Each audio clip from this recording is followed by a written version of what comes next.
Have you ever been catfished by an anime? If you said no just now, I know you're lying, because I definitely have. Have you ever just tuned into an anime and then realized that what you thought you were going to get, you actually did not get in any sense? Well, I'm here to tell you that you're not alone. In this video, I'm going to tell you about some anime that catfished me, why they catfished me, and what I actually ended up getting. Hey everyone, welcome back to another episode of Animal. As you can tell by the intro, this video is going to be about the top anime that have catfished me in recent time. The first anime that I want to call out is Oshi No Ko. Oshi No Ko was released in spring 2023, basically spring of this year. When I first learned about Oshi No Ko, it was when it was only a manga. And the reason I became interested in Oshi No Ko is written by the creator of Kaguya-sama Love is War, which is notoriously known for its comedy and romance, or comedy of romance, something like that. And the synopsis for Oshi No Ko is more or less along the lines about this doctor who's kind of like really in love with this idol, and then he comes to meet this idol one day at his hospital. So you kind of think that it's going to be like a age gap romance story, which is quite popular in Japan. And since I've been looking for a manga or an anime of the romance genre to kind of scratch my itch, Oshi No Ko became my go-to at the time. However, Oshi No Ko ends up being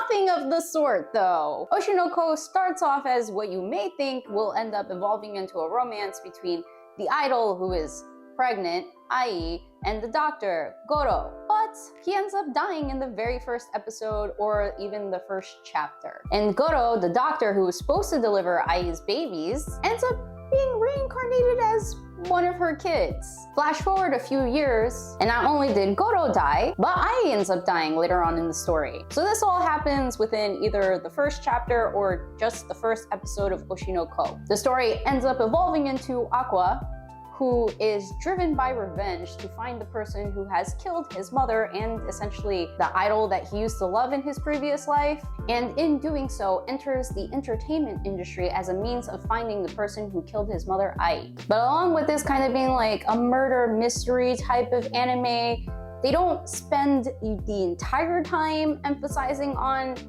like who killed Ai. It also evolves into, you've got a bunch of teenagers and young adults that are in the entertainment industry, and it starts to unfold via different characters along with our main characters how brutal and dark the entertainment industry actually is. Which is still important to the main aspect of the story, basically who killed Ai, because Ai was in the entertainment industry and her being an idol kind of indirectly led to her death. And even though the synopsis sounds really dark so far from what I've described, it doesn't stop short of also adding some humor and some love triangles along the way. So in this spirit of Kaguya-sama Love is War, if you've seen that, it's got the same comedic element, which is what I was hoping for when I picked up the manga. However, I did not expect all of the thriller, suspense, mystery, other aspects of Oshi No Ko.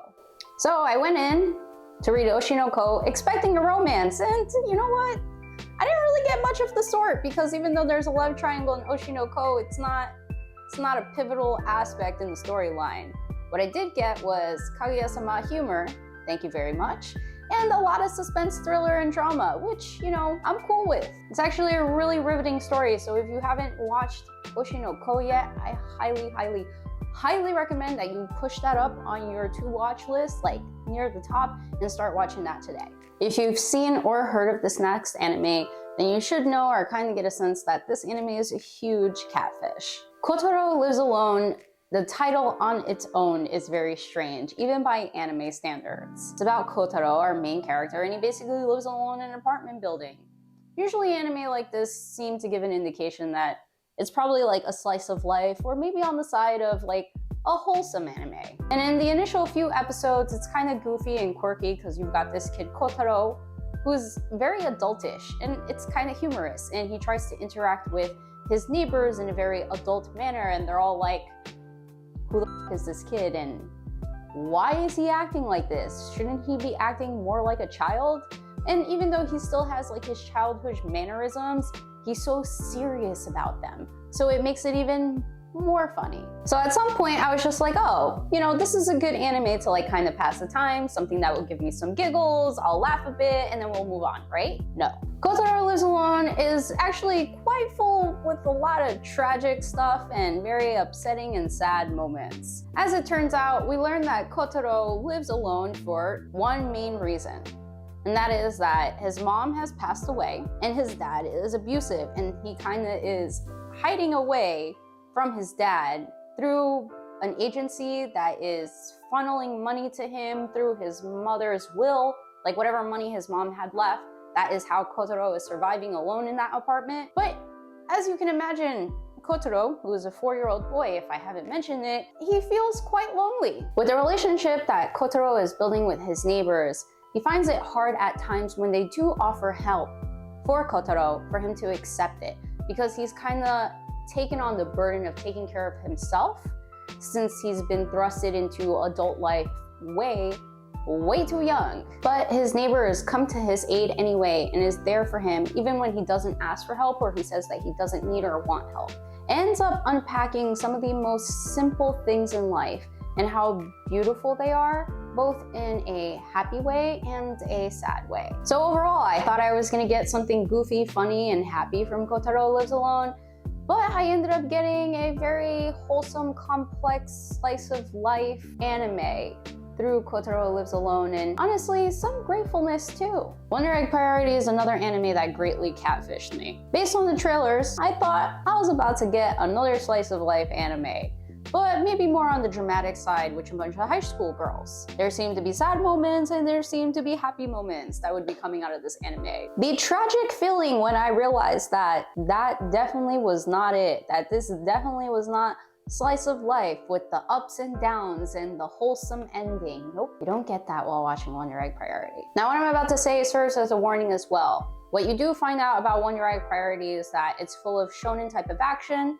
there's a lot of death, but in addition to the death, there is a lot of mention of suicide, and it is a key theme within Wonder Egg Priority. So please keep that in mind before you watch Wonder Egg Priority. In the very first episode, we learned that our main character, Ai, is withdrawn from society.